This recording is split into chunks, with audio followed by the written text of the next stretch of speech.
All right, peace and much love. Welcome to the latest episode of Message from the Minister. This week's message from the Minister is Spiritual Self-Defense Part 2. Spiritual Self-Defense Part 2. And what's funny to me is this whole week I've been thinking like, I want to talk about spiritual self-defense again. I remember a message from the Minister in the past where I said I was going to talk about it more, maybe a little more in depth. And so I went back to watch it this week, and it was released last year on June 7th. So I believe it's the 4th right now, 5th, 6th, so it might even be June 7th again, but it'll be around the same time of the year this year as it was last year. Now keep in mind, for me, this was just a subject that just kind of kept popping into my head this week of what I wanted to talk about this week. I hadn't gone back and looked down the list of message from the ministers and seen any of that. So it was nice when I sat down to watch it, just to kind of get the inspiration from what was talked about then. I thought, wow, that was literally a year ago. And, it's episode 16. I'll put a link down below. If you haven't seen it, you may want to go back and watch it.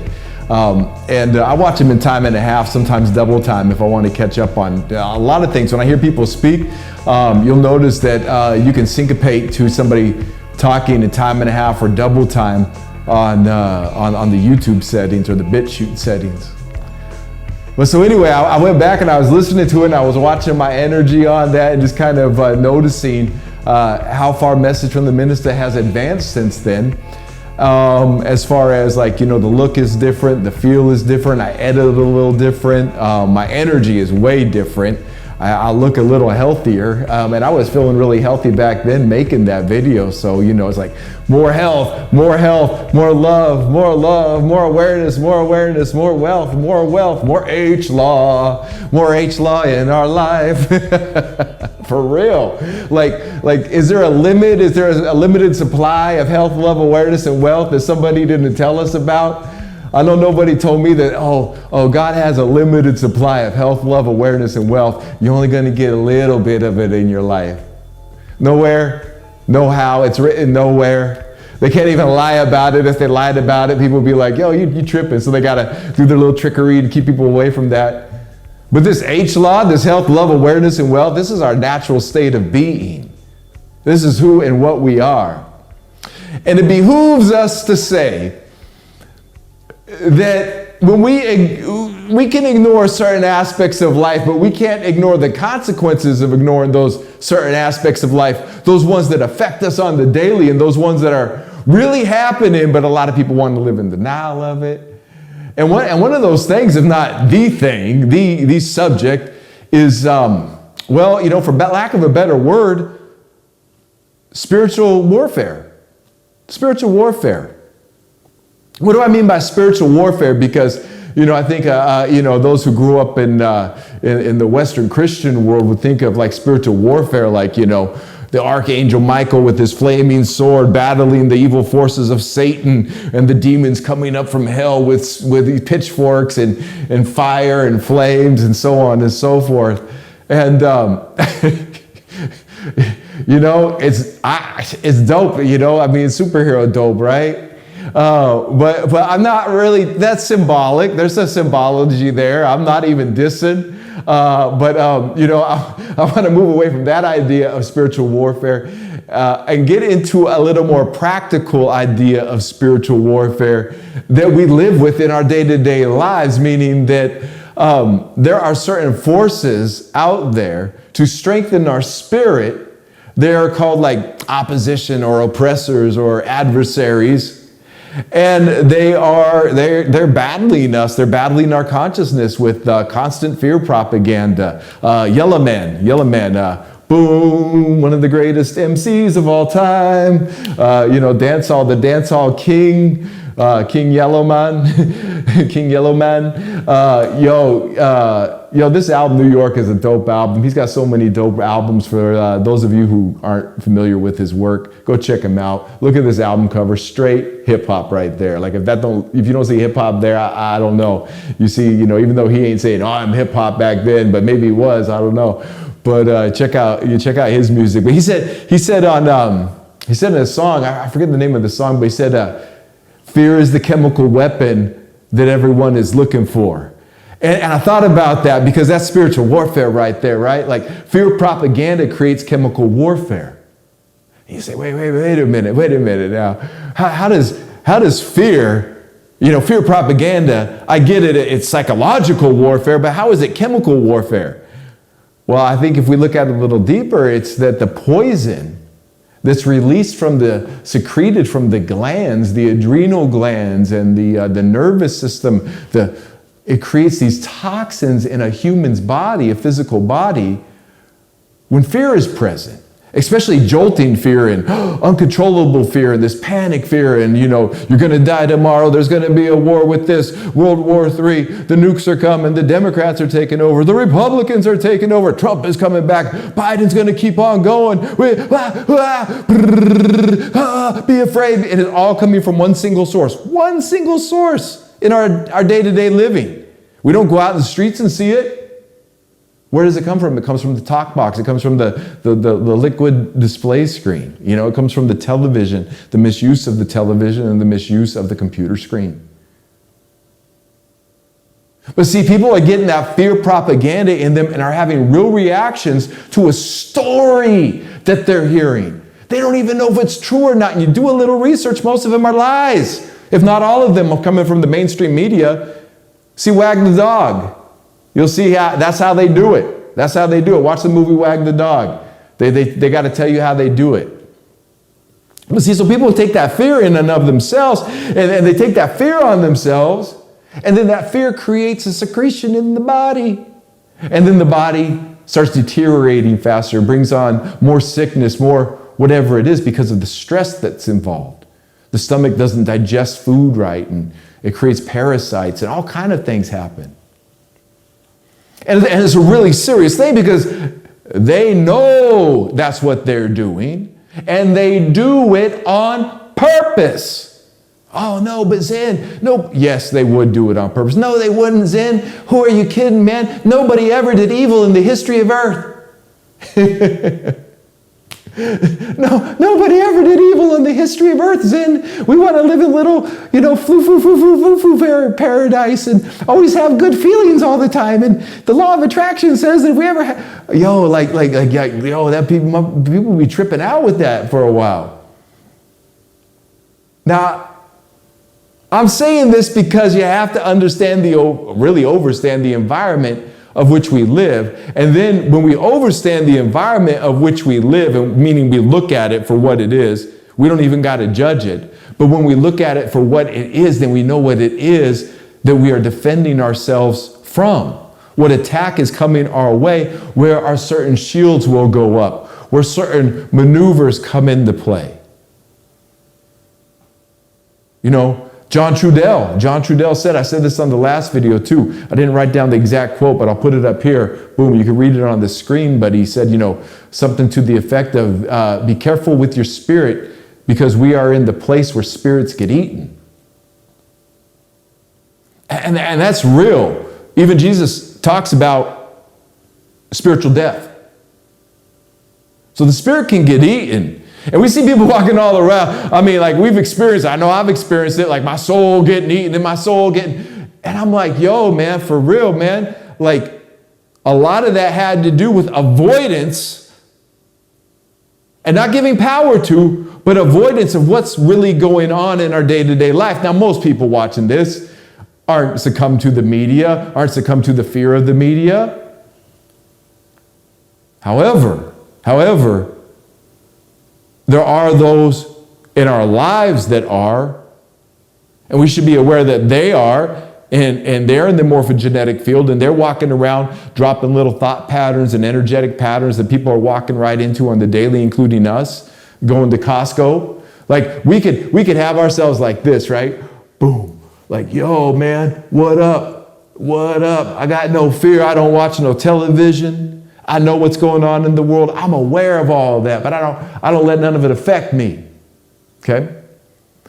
But then we go out in public, just say in public, and all these wandering thought forms, you can read about this in Darkenment, or this is why it's the continuation. You do want to watch part 1 of this.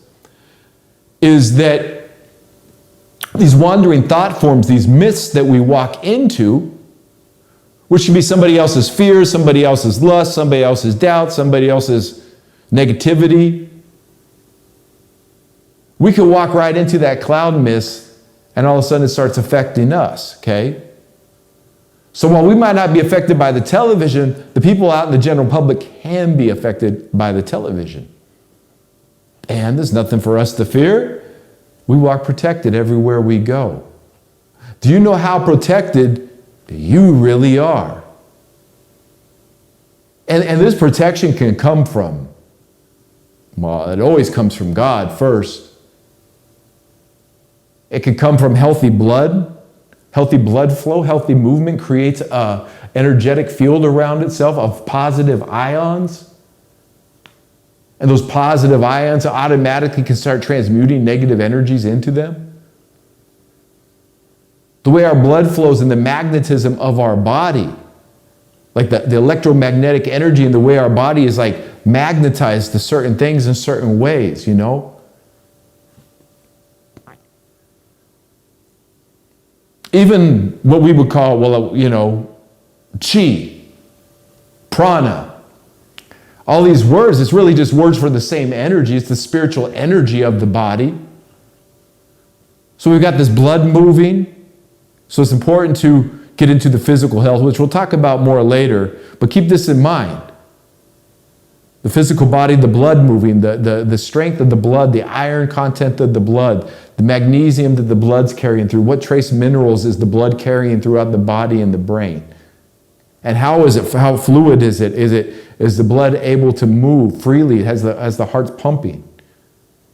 Because what that does is that interacts with the breath, the prana, the chi, the spirit, as we'll read later. And that's the electromagnetic energy of what we're moving around and how we're able to move this water body that we're moving around. And the blood's water too. And what this does is not only does this create a physical barrier, but a spiritual barrier as well. Because remember that our energies just get denser and denser and denser and denser and denser until they're here. But we've got physical energies that are invisible to what we would call the naked eye, the two eyes, but those who train themselves in seeing auras and energy bodies can literally see the auras of the body. So we've got this other body, this energetic body, the ethereal body. There's all these different bodies they call it, but really, once again, these are a lot of different descriptions for the same thing. So while our blood and our magnetism is working in such a way that it's creating these ions, this ionosphere all around itself. And this ionosphere is like a mist. There's moisture coming off the body, and it's water body. So that's how you know it's physical. It's like water coming off the body, a mist. You know, you could visualize that like when you get out of a hot shower and, you see a light and you can see the steam coming off the body still. That's happening on a level where you don't really see it, but it's happening. That's how you feel the heat of the body when you get close to the body. That's the moisture. That's the steam that's always like evaporating off the body, and it's recycling, kind of like the way the ocean works. It's amazing the way the water body actually works. And so that body creates this like ionosphere, this like sphere around itself. So when other electrical charges, like the thoughts or the mist of others, their thoughts come into that, depending on how well this physical body is working and the spiritual body and the energetic body are working in harmony together, those thoughts kind of come in and then they're instantly transmuted. You don't have to really go through the process of transmuting them. But that's advanced metaphysics, but this is where these basic teachings that I'm talking about week in and week out are going. Why? How do I know? That's what I experience. That's just what I experience. So we give ourselves the best possible outcome, but sometimes too, other people may not like us and want to cast a spell or do whatever on us. Curses, family curses and this old world stuff, Certain people, they say, somebody will be like, I curse their family, and then they do a whole ritual. I curse it's nuts, right? I don't get involved in none of that, right? Why? Because karma is the great equalizer, and I get out of the way of karma, and I forgive. We gotta forgive.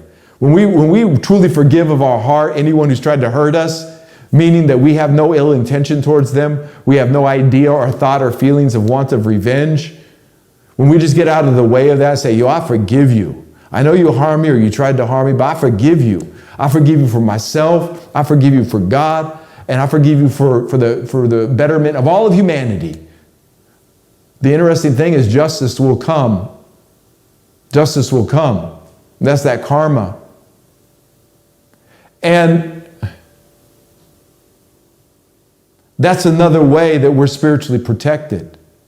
When we're in alignment with our forgiveness, when we're in alignment with our higher self, I would say when we're in alignment with and we're living the divine performance.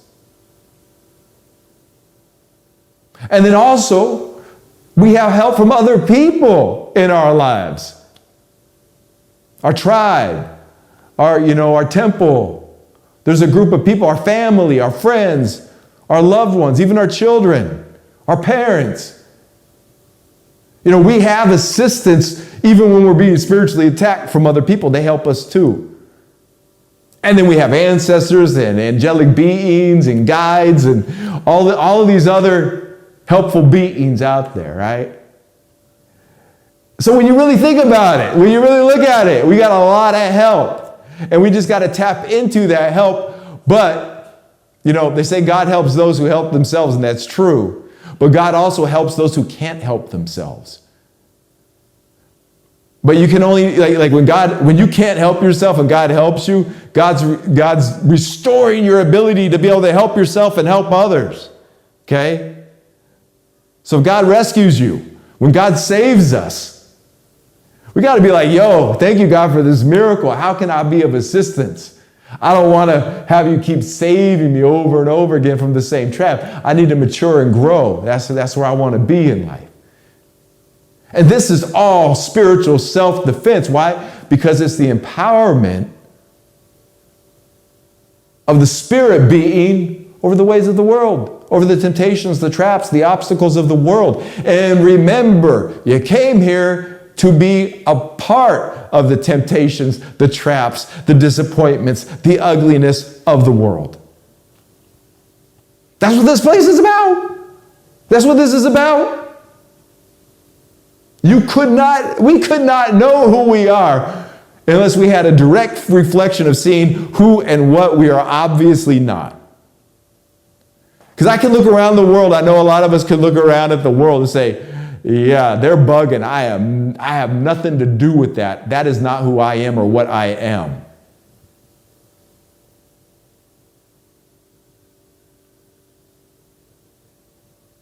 So this spiritual ability to defend ourselves from energetic attacks, from spiritual attacks. This is where we want to talk about now how it's the same language.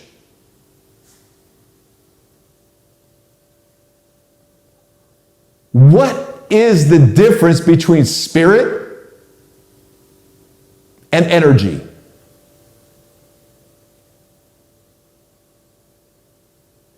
What's the difference between spirit, energy, and breath?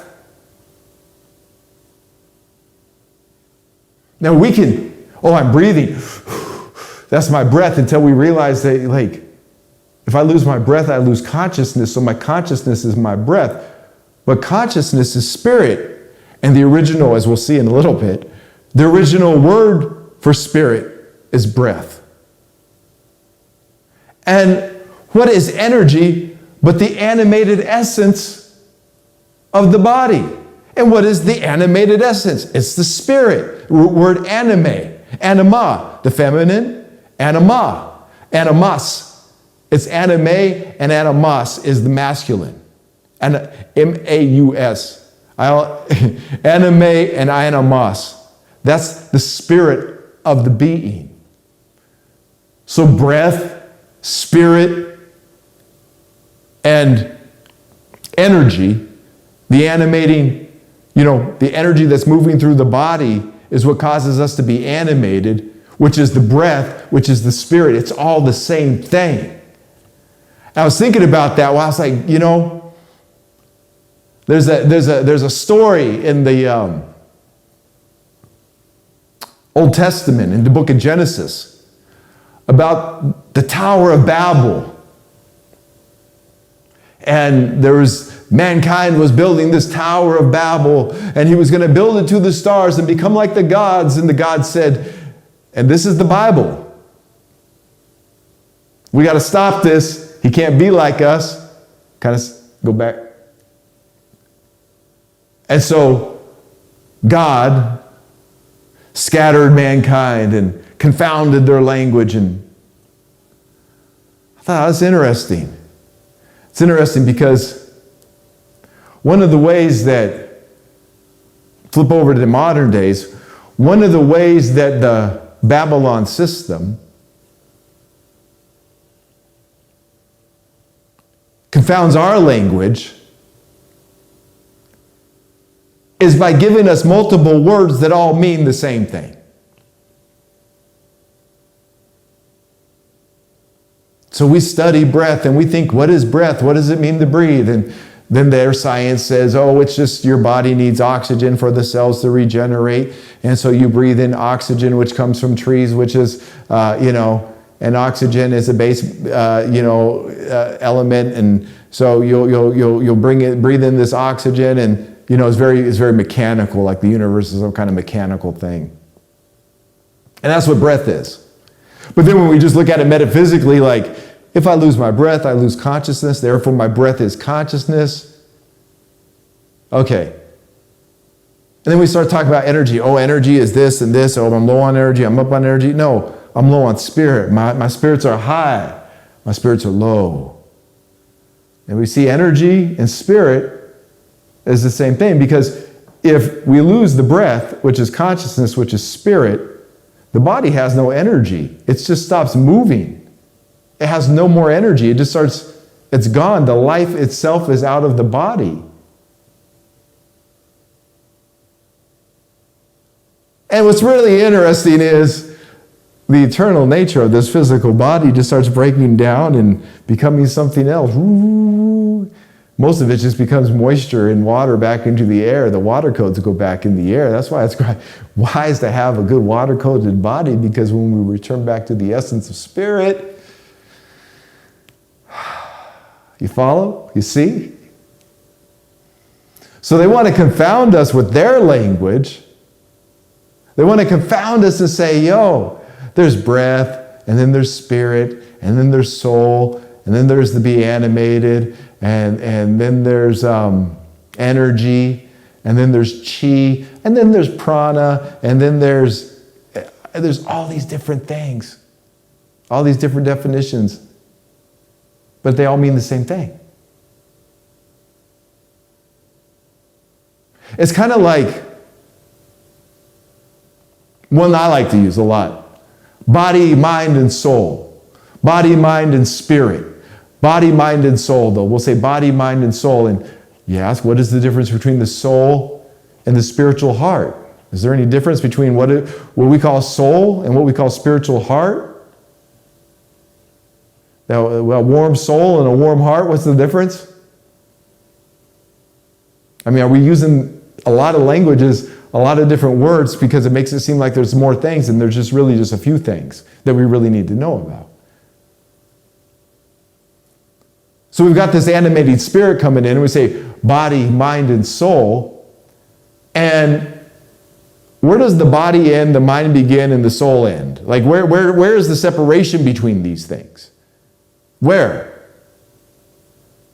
Like right here, right now, in this time and space. Welcome y'all here, by the way. Just jumped right into it. Thank you all for being here. Nice audience. Nice audience. Word. Across time and space.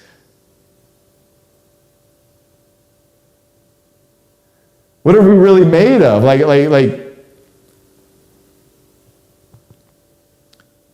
I say body, mind, and soul.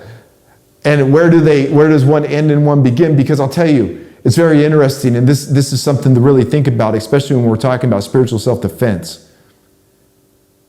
We find that a lot of times we're encouraged through modern day so-called spirituality to focus a lot on meditation and prayer, and those are great things. Like, there is no disrespect coming from me on any of this. Please be mature with what I'm saying here. But somebody might be suffering a certain kind of feeling down about themselves, feeling low energy, feeling, my spirits ain't high, my spirits are low, and keep praying and praying and praying and changing the diet and fasting and cleansing and doing all these things, only to find out that they're getting nowhere by approaching this as physical, but approaching it spiritually and just looking to change this thing spiritually. When all it would have taken is 2 weeks of regular jogging, lifting a few weights, eating right, drinking the water, saying no to the alcohol. Just a few little decisions in the physical world can brighten one's spirit. And our spirit gets brighter when our physical body feels good. Now, on the same token, there's people who will work out and do all this stuff, but they'll eat the junk food and they'll watch all the junk on everything and just they'll kind of live in both worlds. And it's better than, it's a step up. Just being physically fit and physically active is a step up. But this is where the spiritual comes into play. This is why body, mind, soul, this is why we look at these things. And although they're the same thing, and I say they're the same thing because they all affect one another. If the spirit's out of whack, it's gonna manifest itself in the physical environment and the physical body. If the physical body's out of whack, it's going to manifest itself in the spirit. That's why a lot of people are in a lot of pain, take a lot of painkillers, is so they can just live more in the ethereal body and just kind of live outside of the physical body. They're like, my physical body's in such pain, I'm just going to kind of live over here with it. I'll animate it, I'll shower it, I'll feed it, I'll pop my pills, but I'm just going to kind of numb myself to that thing because it's in so much pain. And then other people will just be like, burning their physical body out because they're afraid to look at their prayer life and where they sit with God and the universe and why they were created and their purpose and all these other things too. That's why it's a holistic approach to life is of the utmost importance. This is why it's so important for us to have a healthy prayer life, have a healthy meditation life, have a healthy play life. Okay? Because exercise can be a lot of play. Like when we're kids, especially my generation, when we grew up and we rode bikes and ran and played basketball and played football and played baseball and we did all this physical stuff all the time. It's not like we had to work out because we were just active. We were just always moving around. So it's play being the point of that. Exercise can be play. The physical body can be at play. And so we work on the physical body, we work on the spiritual body, and we work on the mental body, the mind. Because the mind needs new ideas. The mind needs fresh videos to watch. The mind needs fresh new books to see, dope documentaries, dope movies, dope conversation, beautiful scenery, ugly scenery, all kinds of, the mind needs to have certain things to work on, problems to listen to and fix and come to conclusions about and be philosophical about and to think. See, the mind needs time to think. And a lot of people don't give their minds time to think. And this really, I tell you, as someone who didn't have a lot of time for his mind to think, and then I met the teacher, the philosopher, right? I met the greatest philosopher of the inner city, of this era, of all time. Like the inner city philosopher, KRS-One, the teacher. And when I first met him, I would watch and observe. He told me, but I would watch and observe, oh, he takes time to think. He allows his mind to have time to think. This is why driving everywhere became essential. Driving cross country. It gives the mind, this is why people love road trips. It gives the mind time to think. And when the mind is always occupied with bills and schedules and work environment and school and pick the kids up and drop the kids off and extracurricular activities and church on Sundays and the Wednesday night bake sale and the blah, blah, blah, blah, blah, and the this and there's people shooting me outside and oh man, my car just got, when all of this is happening, this rapid pace of life is happening. That's a form of spiritual warfare too, because life wasn't made or designed to be this busy. It's been designed to become this busy, and we've all let it happen, so we're all active participants in it, so nobody gets off scot-free. But in our natural state of being, we have time to think. And when we have time to think, things just happen for the betterment of humanity. God willing. God willing. I'm talking about those who are on the spiritual path, who are listening to God, who are surrendered to God, obedient to God. You know, that space, reverence for the holiness of what is creation. When we have that reverence in our heart, and we have time to think, we give the mind time to think, well, that's where divine inspiration comes in. And that divine inspiration, that's the defense. Because the consciousness is then expanded. And when the consciousness of the individual expands, community is created. Family is created, then community is created. And we realize community and family is, once again, describing the same thing. Various words that describe the same thing, the same event. And once that community's minds are having time to think and expand, that's when cities are built and nations are built. And the beautiful thing about these metaphysics is you don't got to pick up a machine gun. You don't got to conquer nothing. This is the way it works. It will just happen. Now, we might have to defend ourselves. We might have to, set boundaries. That's the spiritual self-defense. But when we realize that, peace is sacred in our city, and we put that energetic wall up of peace, prosperity, all of this, and the universal energies that are going on right now are assisting us in that.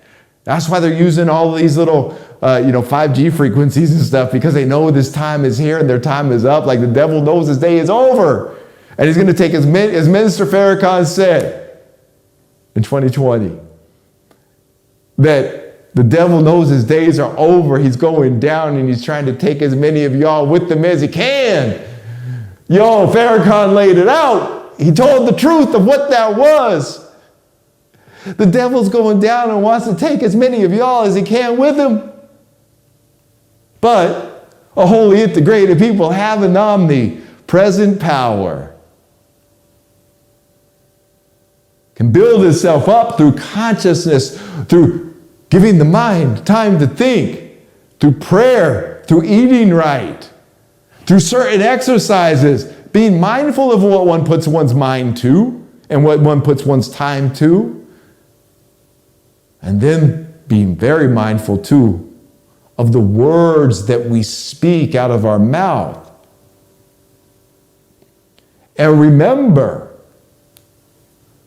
when we speak a word out of our mouth, spelling, casting a spell, speaking the word, this most powerful thing of the spoken word is so powerful. Then when we speak out the word, we remember that before it was a words that we're speaking out, it was an idea inside of us, and then it came outside of us through the word.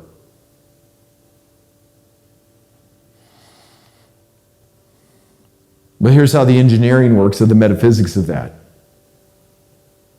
Sometimes we think things and we say them and we should not have thought them and we should not have said them. So we try not to think them and we end up saying them when we think them.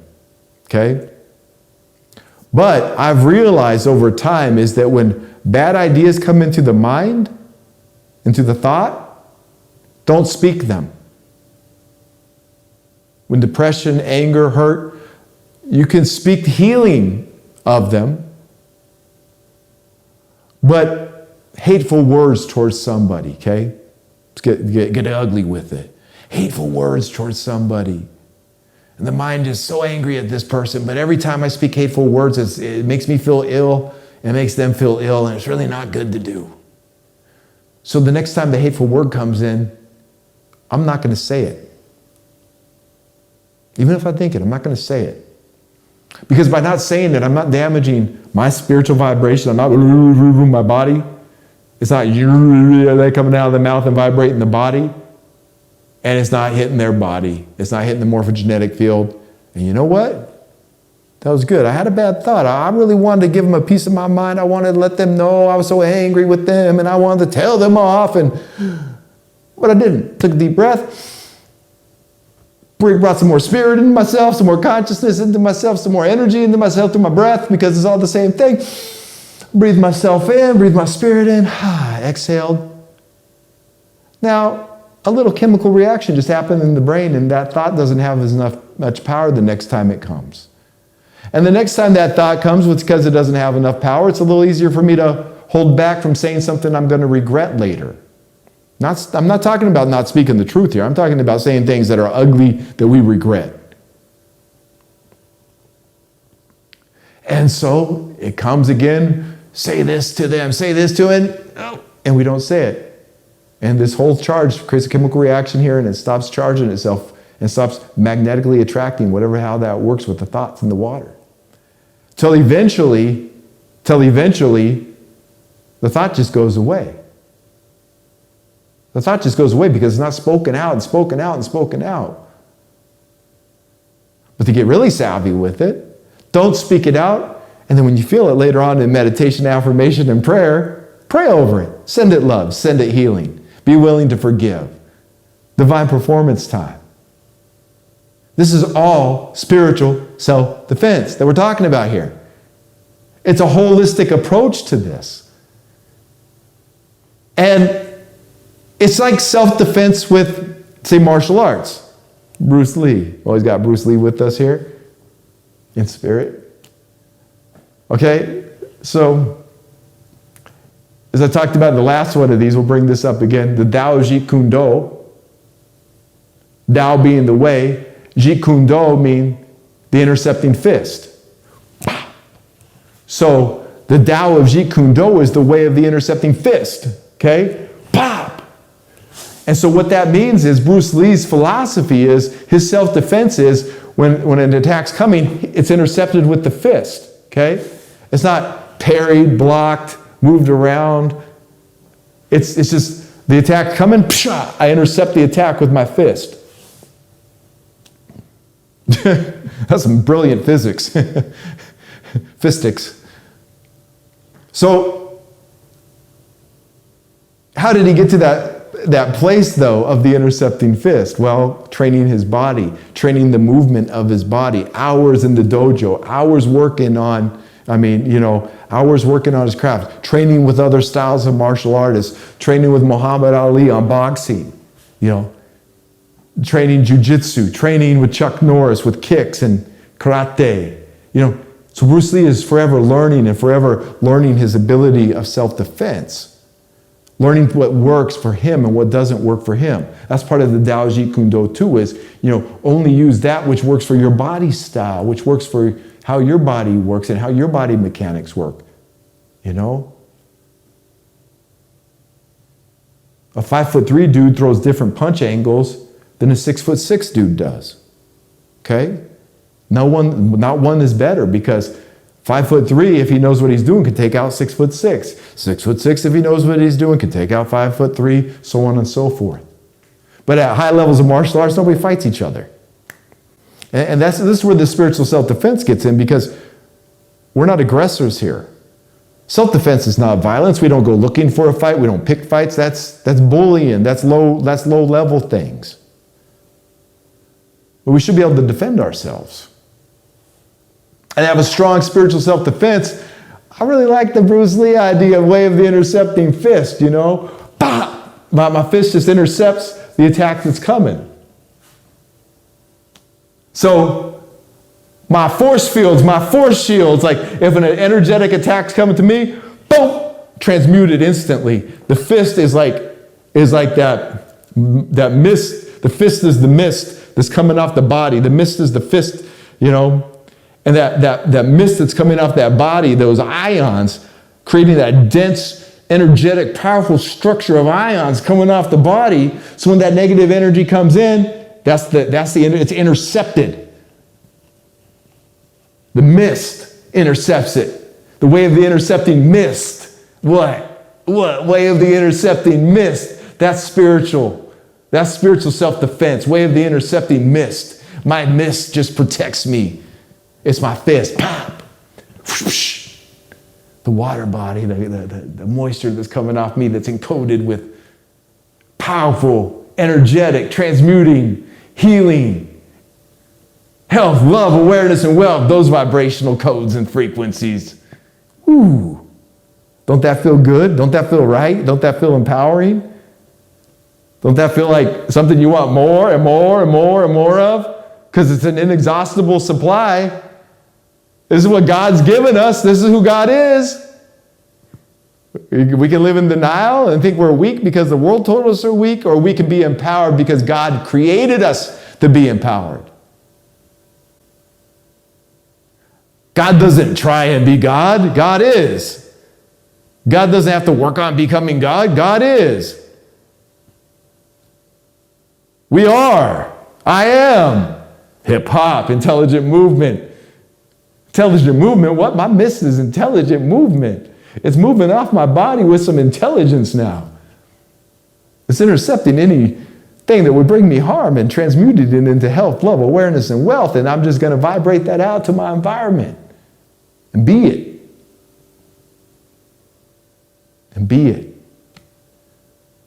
Let's just take a moment and get into the educational side of this, because I did want to talk about the scholastic side to show you that like, I want to look at the word animate and the word spirit. Then we'll read from the Gospel of Hip Hop. I got some more to share, and then we'll close. So let's pop it up here on screen. I just think it's fascinating what they tell us, They tell on themselves, they tell us, what we can find out about ourselves. Spirit, I'm going to read this pretty quick because we've read this before a couple times actually, but spirit, in the American Heritage Dictionary, 3rd edition. 1A, the vital principle or animating force. This is why I wanted to do animate, because I saw that in this. I was like, we should talk about animating. What does that mean? So spirit is the vital principle or animating force. Think about the word energy with this, okay? Because I didn't even bring up energy here because it's all about electricity. They're not even talking about, they act like the body's not made of energy, that we're not made of energy. Like they still, like in 2022, they're still pushing that. Like, is there really any human being that actually doesn't know that the body's made of energy? Because back in the 1980s, when I first heard that the body was made of energy, like that was like, people were like, no, it's like, what? Even though they're walking around saying, I got low energy or high energy. No, this is physical matter and blood and bone and oxygen and all that. No, it's an energy. We got an energy body. The vital principle or animating force within living beings. See, that's energy. 1B, incorporeal consciousness. That's breath. The soul considered as departing from the body of a person at death. That's the water body. That's the mist encoding the water. Number 3, spirit. The Holy Spirit. You are holy you. A Holy Spirit. A spirit of wholeness. Spirit in Christian Science is God. Definition number 5, a supernatural being. And teacher really breaks down supernatural. It's not Thor. It's just forgiveness is a supernatural act. Nonviolence is a supernatural act. Peace is a supernatural act. Love, health, love, these are all supernatural acts.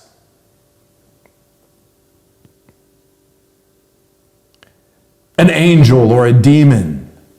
That's interesting, okay? Because this is where we want to have our spirit of discernment. This is where we want to have a mind of discernment and wisdom. They're letting you know that a spirit, an animating force, a breath, and an energy can be an angel or a demon. A being inhabiting or embodying a particular place, object, or natural phenomenon. The spirit of the Atlantic Ocean, say, or the spirit of Mount Shasta. These are things that you can feel like when you go to Mount Shasta in California and you see the magnificence of driving upon Mount Shasta, and it just, boom, this gigantic mountain. You feel the spirit of that mountain immediately. And then when you go up it and you see the natural beauty and you witness His nature, you feel the spirit, and then you feel different spirits on different parts of the mountain too. Beautiful. And all of this talk of spirit is reverence.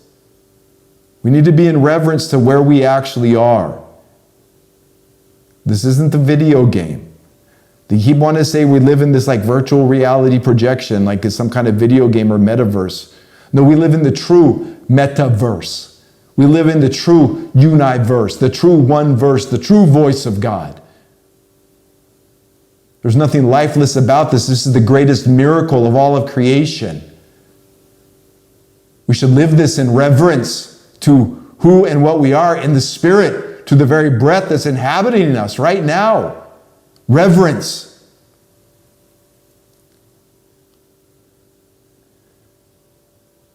Definition 5C, a fairy or a sprite. Look deeper into those. 6A, the part of a human being associated with the mind, will, and feelings. Spirit covers a lot. It's so many things.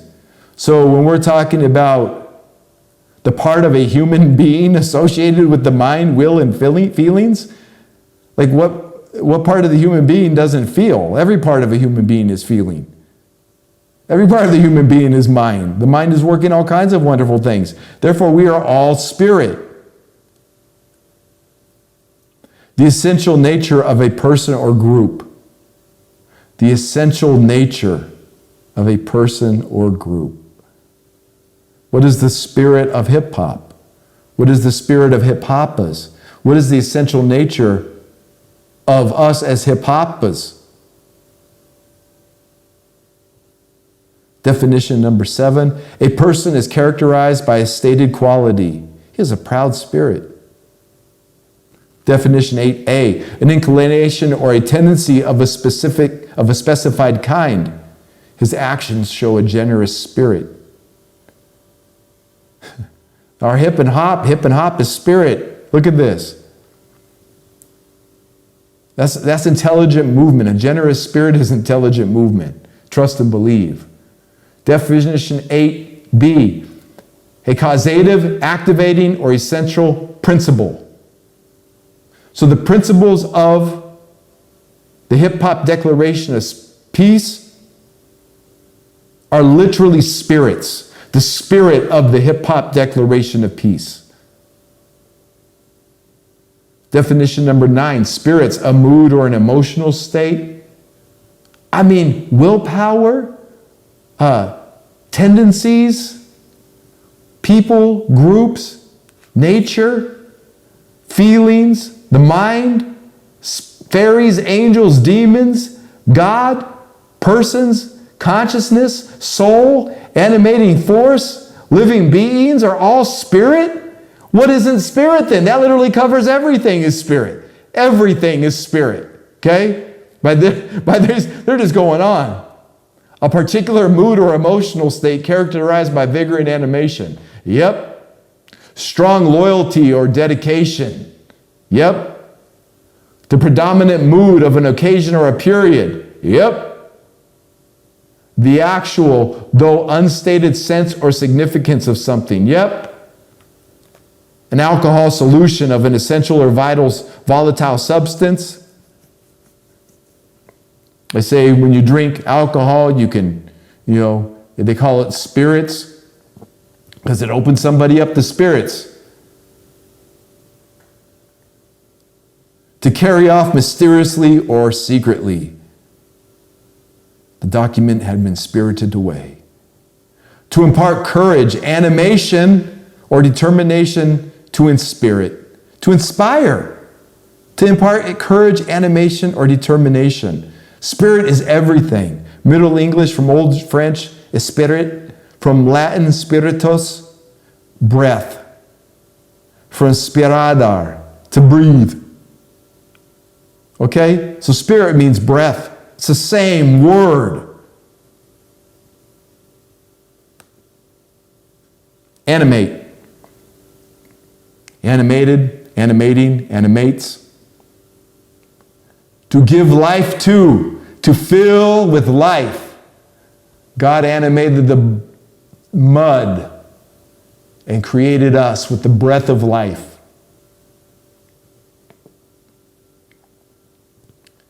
To impart interest or zest into. Enliven. See, this to me is where a wholly integrated people having omnipresent power comes in. See, we need to animate. We were talking about the spirit, now let's have an animated spirit. This is where you go from being, oh, hey, what's your name? Oh, hey, man, my name's John Laurie. How are you doing, man? Good, John, what do you do? Oh man, I'm a landscaper. Okay. Nice to meet you, John. 2, yo, hey man, what's your name? Yo, peace and much love. My name is Zin Uru. I am the living breath of God. What do you do, Zin Uru? I am hip hop. I inspire life and heal life wherever I go. I reverberate health, love, awareness, and wealth in every environment.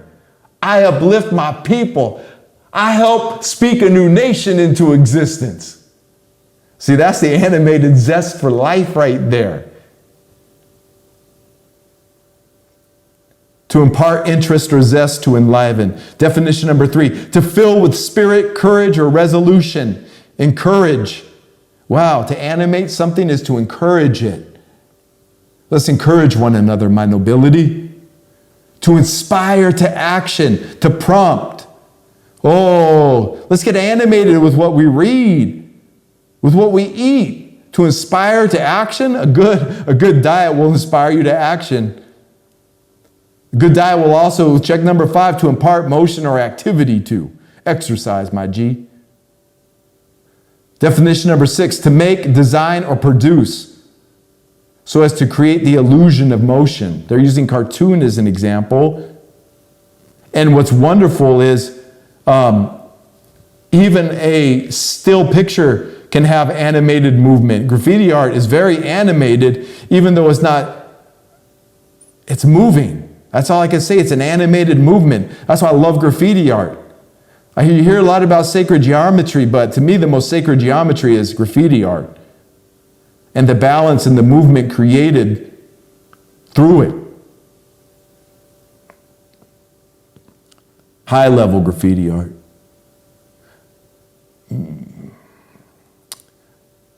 animate, possessing life, living, see synonymous with living, of or relating to animal life as distinct from plant life.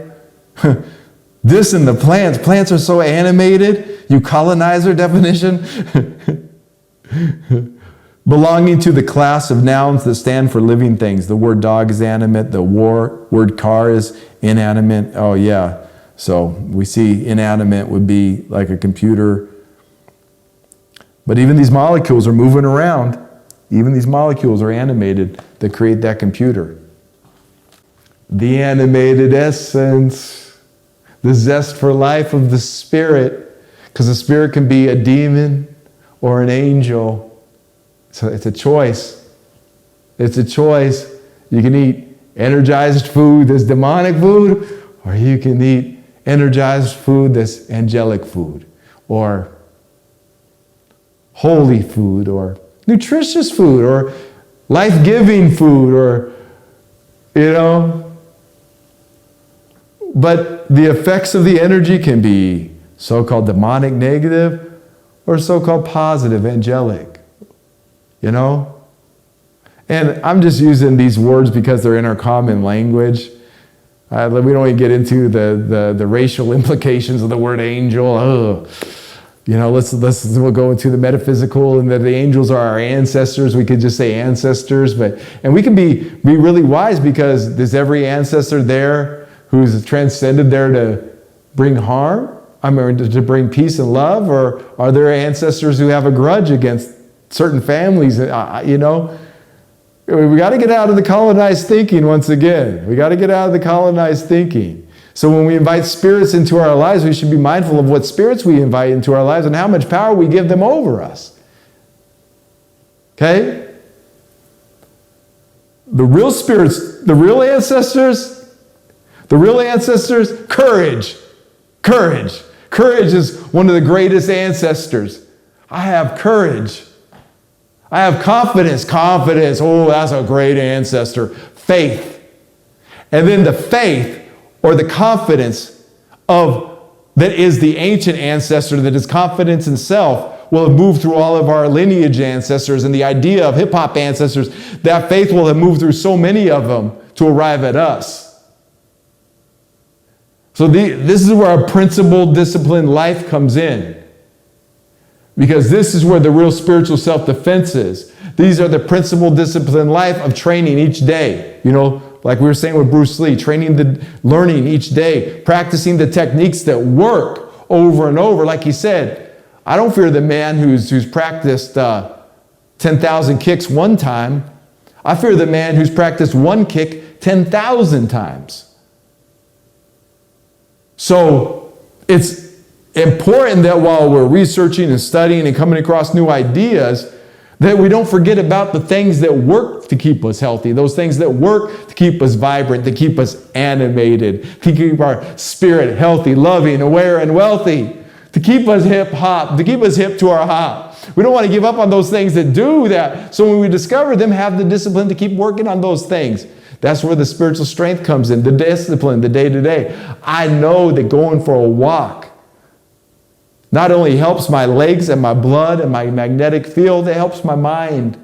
Going outside for a walk, literally the mind gets to go, I'm not in a building anymore. I'm not in a confined space. Therefore, I can just look at the sky and feel the limitlessness of my own perception.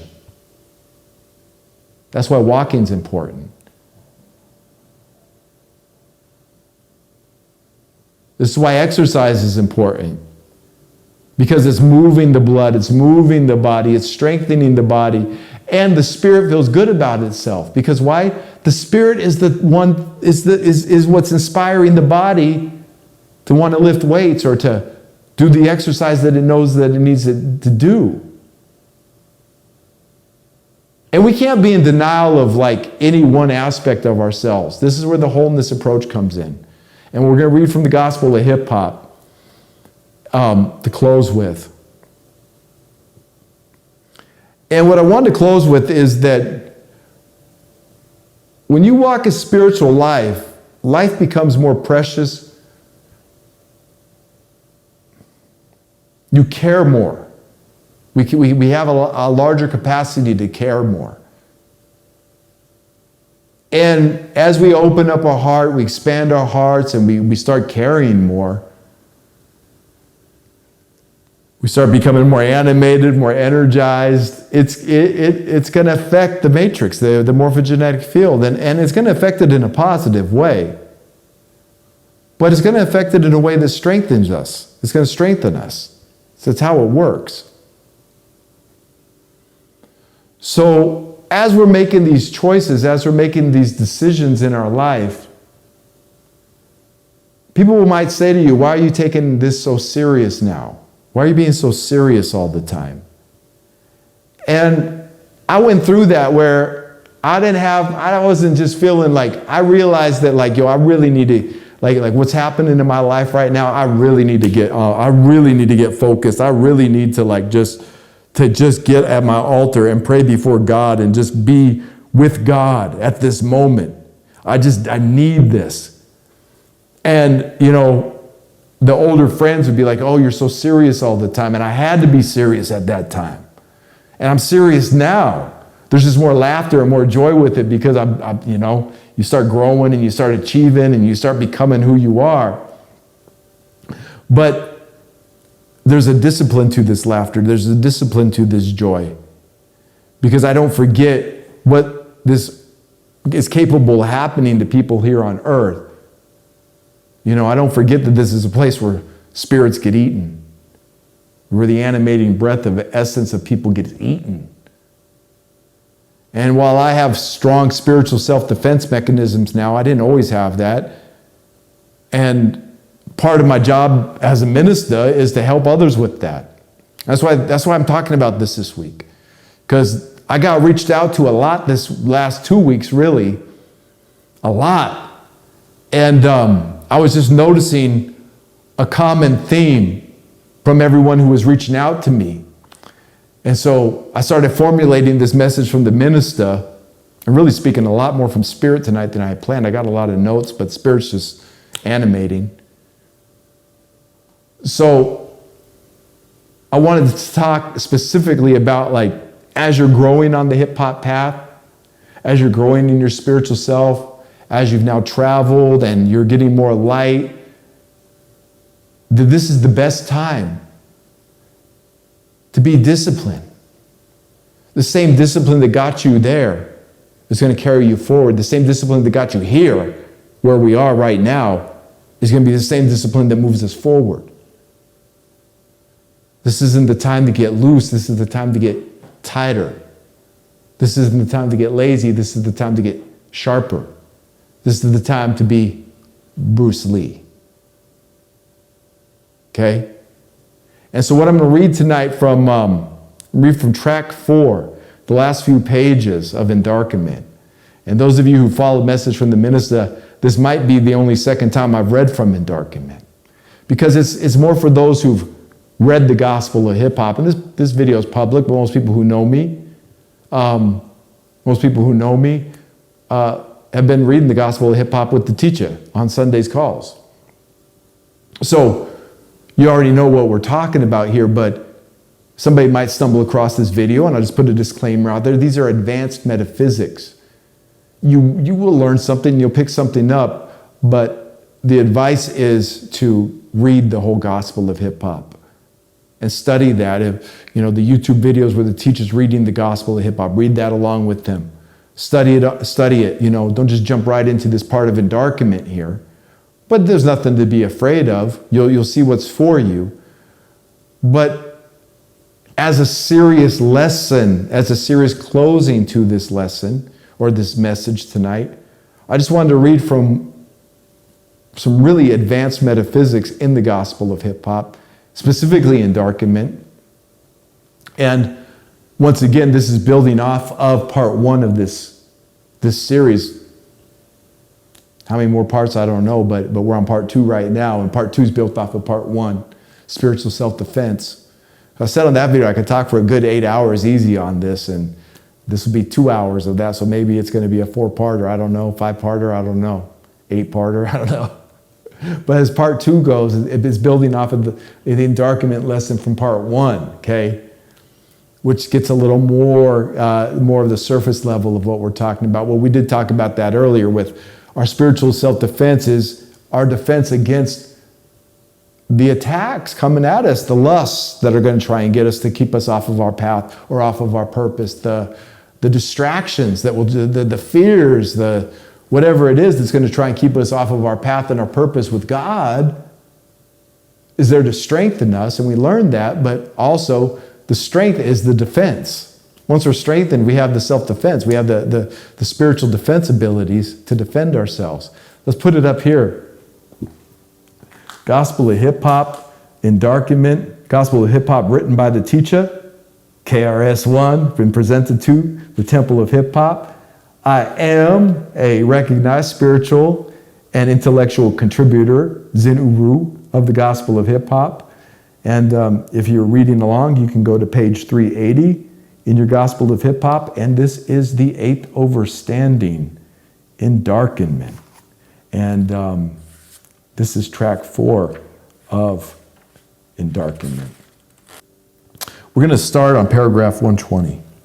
And this, I've read this before. This right here, this is so key. When you know this, when you know this, every kind of attack, every kind of energy that has to be moved or dealt with, when you know this right here, it's an impenetrable defense. This is the intercepting fist, this knowledge.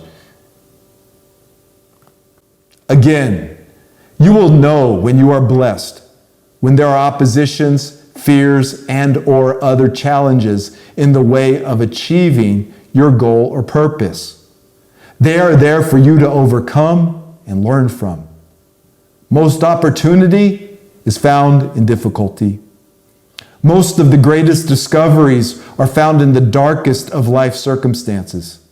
Stay focused upon the ultimate cause, God, not the temporary effects, people, places, things, and circumstances. So we see that. We see that. We are blessed when we are facing challenges and oppositions that are in the way of us achieving our goals. And so the way through this is to stay focused upon the ultimate cause, which is God, and not the temporary effects. Know that what's happening is temporary. That's superposition right off the bat. However, even in the light, the enlightened are seen, hunted, and randomly attacked by devils. However, the teacher uses the mind as a weapon against the devils while giving and receiving light in the world. Armed with an awareness of the truth that is backed up by a consistent character of righteousness, the teacher effortlessly defeats, transforms devils. Look at that word right there, effortlessly. And what are we using? What is our spiritual? It's our mind. How big is our mind? Well, what can you imagine? The attuned hip-hopper prepares ahead of time for encounters with devils. This is where training comes in. We do not run or hide from circumstances that can do us harm. We prepare for them.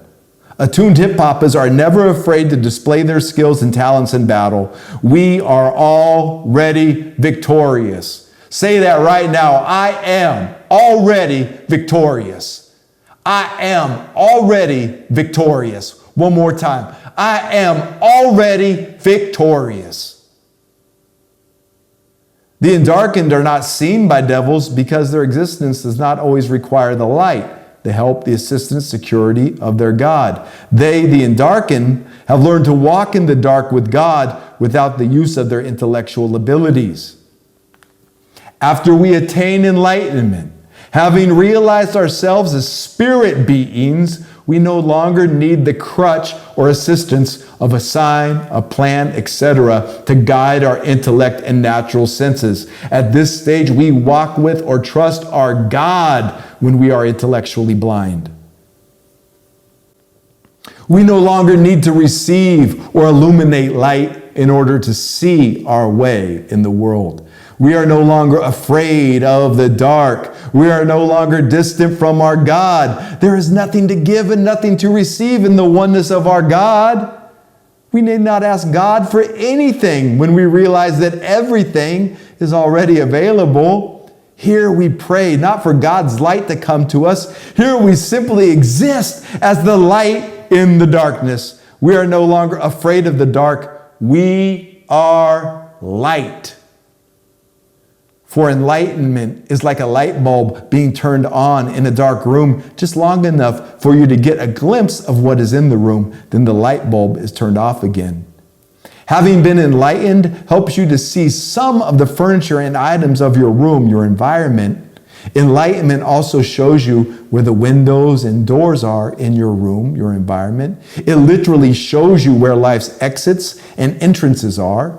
Enlightenment shows you exactly where and who you are in life. With this knowledge, you know how to approach your life and how to escape confusion and unnecessary suffering. Those who have been enlightened are the beneficiaries of being in illuminating situations. However, they do not remain there mentally or spiritually. For the most part, we live in darkness. When God turns the light awareness on in your room, your life, you will also see where your devils, your ignorances are. Likewise, those devils will see you. Like moths attracted to a flame, devils are attracted to enlightened beings. You need to know this, my nobility. This is how you know you're on the right path, like we started off saying with this reading. Like moths attracted to a flame, devils are attracted to enlightened beings. For these reasons, as you are studying the way of this gospel, it is not always wise to illuminate yourself by either calling God into your life or expressing the will of your God in your life or showing the practice of skills and talents. Don't be a show-off. Sometimes it is best to follow your God's voice in the dark, in secret, avoiding unnecessary challenges. As I have said many times, real bad boys move in silence. See this, my nobility? It's not like a Jedi goes around and pulls his lightsaber out and fights every little crime he sees. Sometimes he's got to go incognito. Doesn't want to draw attention to himself. Other times he's got to flash that light and pull out the lightsaber. But he doesn't have to call out the lightsaber to get him out of trouble. Sometimes he just uses his Jedi mind trick in the darkness. Doesn't have to show the Empire that he's a Jedi. He just uses his mind tricks in the darkness, the unseen, walking as God, not having to call those God force powers. And other times he's got to drop the cape, pull out the lightsaber, and deal with it. For when the light comes on in your life, it is obvious that there are devils in the same room with you. If the light stays on for too long, you can be attacked. The one God turns the light on in your life just at the right time, and for what seems like only a second, you then see the reality of your situation, your life, and return to darkness. It is when God calls you and in faith you come without intellectual or rational assistance through the challenges that you are endarkened. You are endarkened when you have learned to use the purpose that you were born with to survive in the world intellectually unassisted. Not that you will never need intellectual light, but when your light attracts devils, endarkenment becomes a helpful spiritual alternative. Trust God. God is in the dark, in the chaos, providing light like nourishment, protection, and guidance to the intellect, even when the intellect cannot see or plan its own way. Perform faith, my nobility. For when you are no longer afraid of the dark, the so-called chaos, and can see and act in the dark, you are spiritually mature. You are endarkened. You move in a realm where everything seems to effortlessly happen right on time and just when you need it to. Your only hindrance is worry, which is actually the denial of your God. For when you learn to accept the guidance of that invisible intelligence that guides our direction, even when you are not thinking about it, things just always seem to work in your favor. At this level of consciousness, even when things seem to be going all wrong, to your intellect. You are at peace in the knowing that everything is actually working in your favor. Nothing exists outside of God. Now go and kick the devil's ass. And there it is, my nobility. The teacher just said, go and kick the devil's ass. Kick his ass. Beat him down to the very last compound. See how it sounds? A little irrational. Yo, my nobility, we have so much empowerment. God has empowered us in such a way that the devil has spent billions and trillions of dollars to convince us of something we are not. The devil has spent all of his money and all of his resources to keep us afraid. To keep us afraid of what? Of becoming who we really are? Becoming what we were really created to be? Yo, I know I'm talking to a lot of the future, but the future is here and now in the present. And I'm talking to people who I will literally interact with after they watch this next week. It's happening now. And it's happening in the future. This is the reverberation. This is that sounding, the resounding. This is the vibrational frequency being spoken forth by the living word of God. Zin Uru. Be empowered, my nobility. And really follow that advice in the endarkenment. And while I was reading that, it was funny. I was thinking, I'm not a real big fan of the new Obi-Wan Kenobi series. They keep taking all the male archetype heroes from the past that we grew up with and just making them, like, I didn't like what they did with Luke Skywalker getting all old and sad, and I don't like this new Obi-Wan Kenobi all like confused and dumb. It doesn't even make sense other than it's part of Disney's agenda to demasculate society, which it is their agenda to demasculate society. They've admitted it. But while I was listening to that, I was thinking back to like the real Jedis, the real Obi-Wan Kenobis, or the real, even when Obi and Anakin are walking around, like the Jedis, like Obi-Wan and the ones with Anakin when he was younger, the Ewan McGregor, Obi-Wan Kenobi younger, the movies. He would walk around with, he's got his cape on. He's endarkened. He's got his lightsaber. He's got the light of God right there. He's got the word of God right there. Anybody want to test? But he doesn't want to draw attention to himself as a Jedi everywhere he goes, because if he does, he's bringing all kinds of, demons in that environment to him. He's bringing all kinds of stuff. So say like he needs to, I'm thinking about the one movie where they go into the bar and then he goes up, to the bar and he has to do a Jedi mind trick on somebody. But he's getting the information he needs from the environment, but he's endarkened about it. He's incognito about it. And then as they're leaving, he finds the real enemy, the real demon who's trying to attack him, take a shot at him. That's when the lightsaber comes out. That's when the light comes out. Okay? So you don't walk around like, I don't walk around this boisterous everywhere I go. Like I'm at Trader Joe's, I'm not all like, you are the light of God. They would kick me out and probably arrest me and lock me up somewhere. I am the living breath of God, Zin Uru. I am here to buy this loaf of bread. A part of me is always amplifying that, but for the most part, I'm like, yo, peace, and I got my head wrapped. Sorry, I kind of look a little different, but but I'm walking there. The lightsaber's not out. It's tucked away, and then I'm talking to people at the register and imparting some kind of light, and they give and receive too. This is the beautiful thing about it. Like you give somebody light, most of the time they will smile back or they will lighten you up and say something in return. It's really wonderful like that, the way it works. But as we're going out and we're helping and we're assisting like the Jedi, I'm liking this analogy with endarkenment right now. We don't got to be show-offs. We don't got to be bragging, but we don't got to be afraid of the battle either. And what is specifically talking about there is being prepared. And God is preparing you, but you have to be in alignment with that preparation. The diet is the preparation. Get your diet right now, not when you're out on tour and all of a sudden you're sick. you know. Get your body in shape now, not when you get old and then need to catch up. Get your mind right now, not when all of a sudden you're face to face with your purpose and you didn't prepare for it.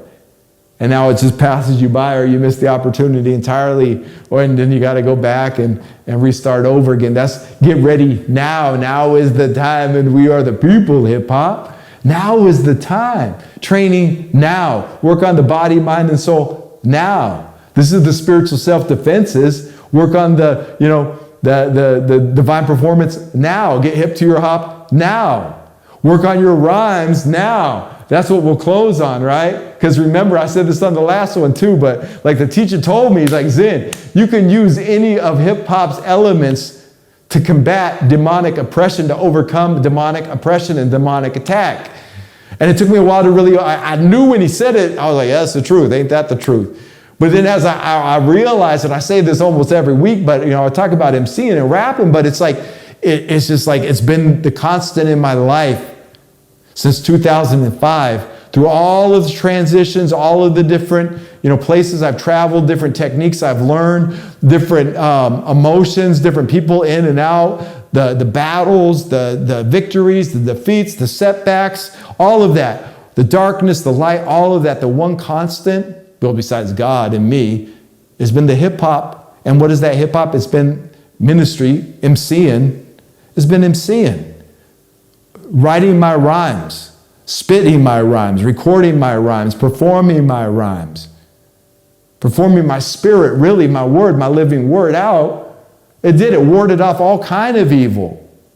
It overcame all kinds of demonic oppression. Just speaking out like I do, like this to me.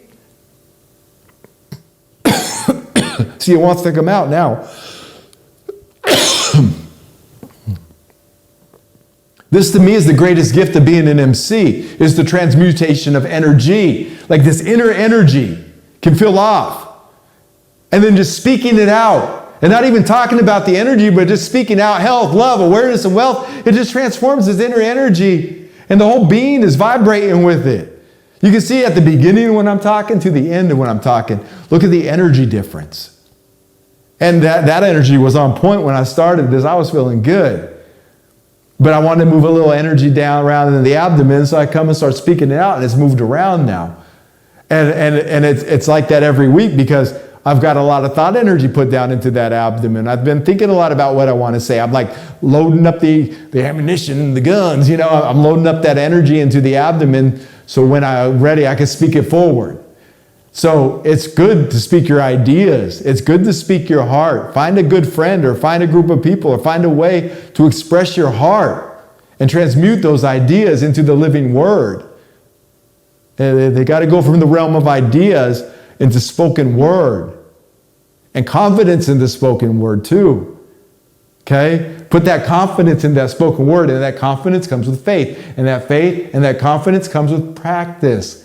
With performance. That's how it comes, through trial and error, through stubbing our toe, through getting back up, pick ourselves up, we fall down, we empower ourselves, we strengthen ourselves. In spirit, we let go of the heavy things to get stronger. In the physical, we lift the heavy things to get stronger. In the spiritual, we let go of the heavy things to get stronger. And what are those heavy things? Doubt. Doubt's heavy. Fear is heavy. Self-hatred, heavy. Depression, heavy. Anxiety, heavy. Put down those heavy things. What is light? What is light? Happiness, joy, peace. Peace is light. Truth. Truth can feel heavy, but the truth is the lie is what's heavy, and the truth is relieving us from the lie and becoming lighter. Freedom. Freedom is light. Let's walk into that light. And even when we're in the darkness, we'll realize this. Because in Western society, in the colonized society, in the Babylon system, Matrix, Illuminati society, they've convinced us that darkness is evil. The evil and darkness are synonymous. And it's not. It's just easier for people to do evil in the darkness because they can't see in the darkness. But the greatest things in life come in when it's dark outside. The greatest discoveries are in our own intellectual darkness, and then the light turns on for a moment, and I finally see. I was in intellectual darkness, now I see the truth. And now that I know the truth, I can move forward with that truth. So there's nothing evil about darkness. So when we're talking about endarkenment, we're not talking about good and evil.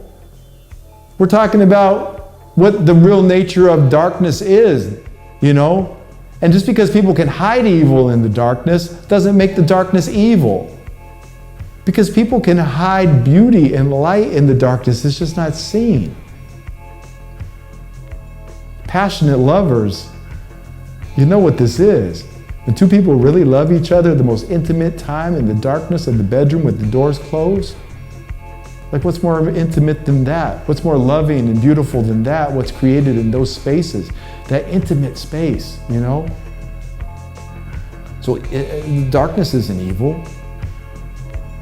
And evil happens in the light. Doesn't make the light evil. So, my nobility, let's be mindful of our environment this week. But when I say our environment, let's be mindful of our environment, our inner environment. Our outer environment is a reflection of our inner environment. So let us realize where we are at internally this week. And part of that will be recognizing externally. There might be some things we want to change our environment. We may need a new job, we may need a new work, we may need to find our purpose. We may need to work on some things, we need to work on our rhymes, work on our study, work on our health level, awareness, and wealth. Let's use this week. Let's all of us just use this week to pick one or two, maybe even three things over the next 7 days to empower ourselves. A new thought, a new habit, a new food, taking out an old food, a new exercise, a new book, something, a new prayer. Let's walk forward this week empowering ourselves with 3 new ideas. And there it is, my nobility. Peace, prosperity, health, love, awareness, and wealth, empowerment, protection, freedom, joy, love, God, truth. And there it is. Here! Intelligent movement, word.